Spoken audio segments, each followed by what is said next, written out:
Right sir. Mohan Reddy గారు మీరేమో అవ్వాదాతలకు పింఛన్లు ఇస్తామని అంటున్నారు. చంద్రబాబు నాయుడు గారు తమ్ముడు చెల్లెళ్ళకు కూడా పింఛన్లు ఇస్తామని అంటున్నారు 50 ఏళ్ళకే. ఇప్పుడు తెల్ల రేషన్ కార్డు ఉంటే మనకు కూడా వచ్చేది మొత్తం అక్కడ పింఛన్లు.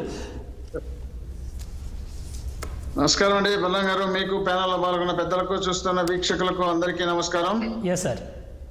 చంద్రబాబు నాయుడు గారి మేనిఫెస్టోలో నరేంద్ర మోడీ గారి ఫోటో లేదంటేనే అది ఒక ఫేక్ మేనిఫెస్టో అని తేలిపోయింది. తర్వాత మాట్లాడదాం. అసలు హామీల గురించి డిస్కస్ చేద్దాం. హామీల గురించి ఫోటో ఉంది, ఈ రోజు ఆ ఫోటో లేదు అంటే వాళ్ళు మా ఫోటో మీరు పెట్టద్దు, మీరు మాట మీద నిలబడరు, మీ మాట మీద నిలబడినటువంటి వ్యక్తి. తర్వాత మాట్లాడదాం. మోహన్ రెడ్డి గారు ఆ కాంట్రవర్సీ గురించి తర్వాత మాట్లాడదాం.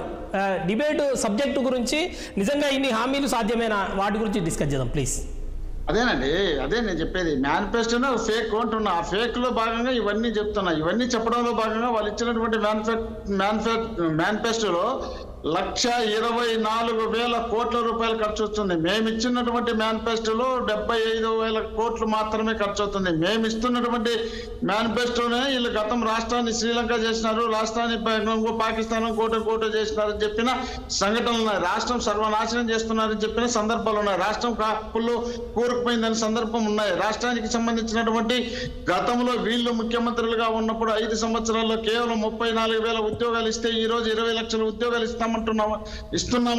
అంటున్నారంటే వీళ్ళ మాటలు ఎంతవరకు నిజమనేది దానికి దీనికి నిదర్శనంగా చెప్పుకోవచ్చు. రాష్ట్ర చరిత్రలో కని విని ఎరగని రీతిలో ఇచ్చినటువంటి మేనిఫెస్టోలో అమలు చేసినటువంటి ఏకైక ముఖ్యమంత్రి జగన్మోహన్ రెడ్డి గారు అయితే రాష్ట్ర చరిత్రలో 660 హామీలు ఇచ్చినటువంటి చంద్రబాబు నాయుడు గారు ఏ ఒక్కటి కూడా సంపూర్ణంగా పూర్తిగా అమలు చేసిన సందర్భం లేదు. కాబట్టి ఈ రోజు చంద్రబాబు నాయుడు గారు ఇస్తున్నటువంటి మేనిఫెస్టోను ప్రజలు అంగీకరించే పరిస్థితి లేరు, ప్రజలు ఏకీభవించే పరిస్థితి లేరు, ప్రజలు సపోర్ట్ చేసే పరిస్థితి లేరు. కాబట్టి వాళ్ళు ఉద్దేశపూర్వకంగా జగన్మోహన్ రెడ్డి గారిని ఏదో విధంగా మాట్లాడించి మేము చేసిందే కరెక్ట్ అని చెప్పుకోవడానికి ప్రయత్నం చేస్తున్నారు. వాళ్ళ మేనిఫెస్టో ఎవరు నమ్ముతారు, ఎవరు ఇష్టపడుతున్నారు? ఎప్పుడు ఎన్నిసార్లు చెప్పారు? ఆడబిడ్డ బట్టి 20,000 రూపాయలు మేము డిపాజిట్ 25,000 రూపాయలు డిపాజిట్ చేస్తామని ఈ రోజు ఎప్పుడు చేస్తారు? ఇంతకుముందు ఉద్యోగం మేము చెప్పలేదు. అది ఆ మాట మేము చెప్పలేదు. ఒక్కటే చెప్తున్నా నేను, ఆడబిడ్డకి మేము 25,000 అన్ని మాట్లాడినా నేను చెప్పలేదు. చెప్పలేదు. మహాలక్ష్మి కింద ఆడపిల్ల పుట్టే 25,000 డిపాజిట్ చెప్పలేదు.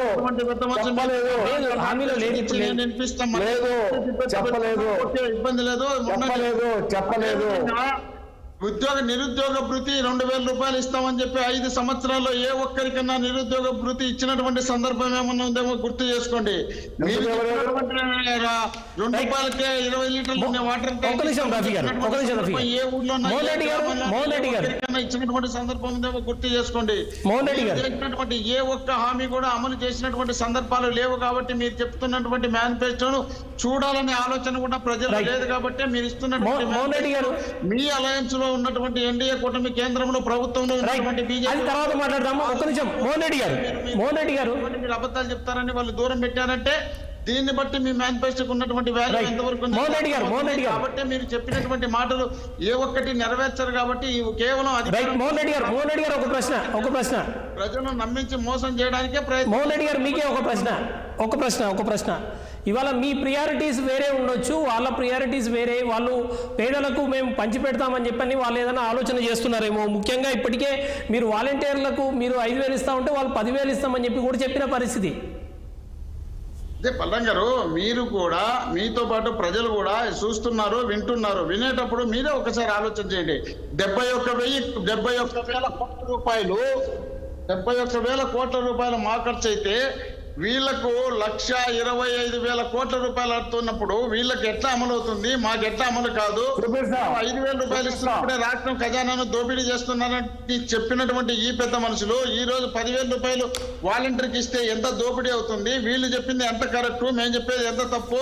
దీన్ని అర్థం చేసుకొని మీరు ఆలోచన చేయండి.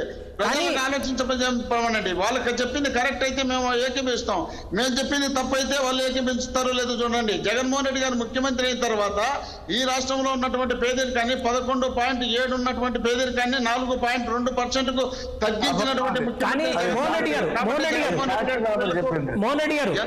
గారు గతంలో రాజశేఖర రెడ్డి గారి టైంలో మనం అందరము చూసాము. రాజశేఖర రెడ్డి గారు ఉచిత విద్యుత్ ఇస్తాను అని చెప్పనంటే ఆ టైంలో చంద్రబాబు నాయుడు గారు వ్యతిరేకించారు.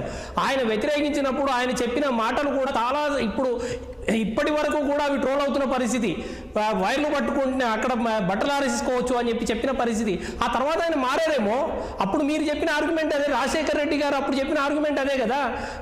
మీ ప్రాధాన్యతలు వేరు, మా ప్రాధాన్యతలు వేరు, మా ప్రాధాన్యతలంతా కూడా పేద ప్రజలు అని చెప్పారు.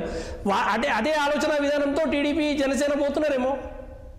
ఇప్పుడు చంద్రబాబు నాయుడు గారు 8 సంవత్సరాల 8 నెలల 13 రోజులు ముఖ్యమంత్రిగా ఉంటే 7 సంవత్సరాల కరువు వచ్చింది. కరువు వచ్చినప్పుడు రాజశేఖర రెడ్డి గారు ప్రతిపక్ష నాయకుడిగా ఉన్నప్పుడు రాష్ట్రంలో రైతులు అనేక మంది ఆత్మహత్యలు చేసుకుంటున్నారు. రైతాంగాన్ని ఆత్మహత్య నుండి నివారించాలంటే వాళ్ళకి ఏకైక మార్గం ఉచిత విద్యుత్ ఇవ్వడమే ఏకైక మార్గం అని అసెంబ్లీలో చెప్తే చంద్రబాబు నాయుడు గారు మీరు ఉచిత విద్యుత్ అంటున్నారు, ఉచిత విద్యుత్ ఇచ్చి ఆ తీగల మీద బట్టలు ఆరేసుకుని తప్ప ఎందుకు పనికిరాదని చెప్పినటువంటి చంద్రబాబు నాయుడు గారు చనిపోయినటువంటి రైతుకు ఎక్స్గ్రేసియా ₹1,00,000 ప్రకటించాయా చంద్రబాబు నాయుడు గారు అని రాజశేఖర రెడ్డి గారు అడిగితే ₹1,00,000 ఎక్స్గ్రేసియా ప్రకటిస్తే రైతులు క్యూ కట్టుకొని ఆత్మహత్యలు చేసుకుంటారు. కేవలం ₹1,00,000 కని రైతును అవమానపరిచినటువంటి చంద్రబాబు నాయుడు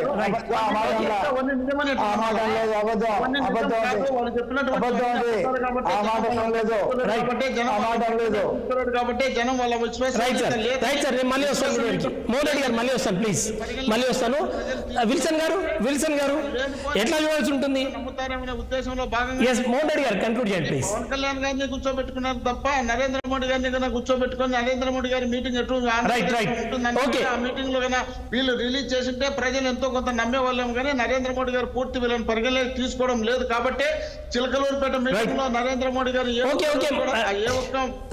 మోహన్ రెడ్డి గారు ప్లీజ్ టైం ఇవ్వండి. విల్సన్ గారు మాట్లాడతారు. విల్సన్ గారు ఓటేయండి అని చెప్పిన సందర్భం ఉంది. ప్రతి ఏటా 4 లక్షల ఉద్యోగాలకు హామీ ఇచ్చారు. రాష్ట్ర ప్రజలకు నమ్మకం లేదని నరేంద్ర మోడీ గారికి తెలుసు. మోహన్ రెడ్డి గారు టైం ఇవ్వాలి మీరు. ప్రజలే తీసుకోలేదు కాబట్టి వీళ్ళు లేనిపోయిన కబుర్లు చెప్తున్నారు. ఈ కబుర్లు రైట్ ఓకే విల్సన్ గారు ప్రతి ఏటా 4 లక్షల చొప్పున 5 ఏళ్లలో